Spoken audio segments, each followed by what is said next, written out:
જૂનાગઢમાં સગીરાના અપહરણ દુષ્કર્મ કેસમાં પોલીસે કાર્યવાહી કરી છે।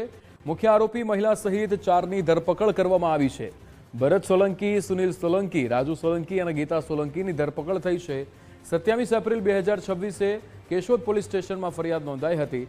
ભરત સોલંકીએ સગીરાને મારી નાખવાની ધમકી આપી હતી અને દુષ્કર્મ આચર્યું હતું, ત્યારે તમામ આરોપીઓએ કોર્ટમાં સરેન્ડર કર્યું હતું। પોલીસે રિમાન્ડ મેળવીને અરજી કરી તમામ આરોપીઓની ધરપકડ કરી છે। આરોપીઓ સામે પોક્સો, અપહરણ, ધાકધમકી સહિતનો ગુનો નોંધાયો છે। સમગ્ર મામલે પોલીસે વધુ તપાસ હાથ ધરી છે।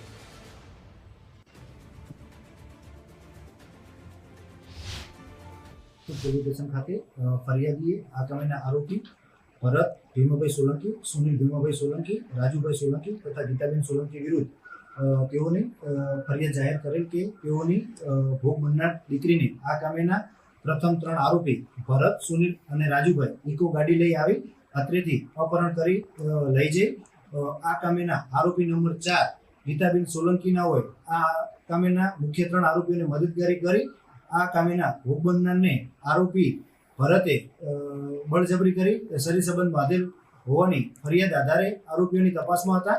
તે દરમિયાન આરોપીઓએ નામદાર સેશન્સ કોર્ટમાં સરેન્ડર કરતા નામદાર સેશન્સ કોર્ટમાં રિમાન્ડ રિપોર્ટ રજૂ કરી આરોપીઓની કસ્ટડી મેળવી આરોપીઓને આજરોજ ગુનાના કામે ધોરણસર અટક કરેલ છે।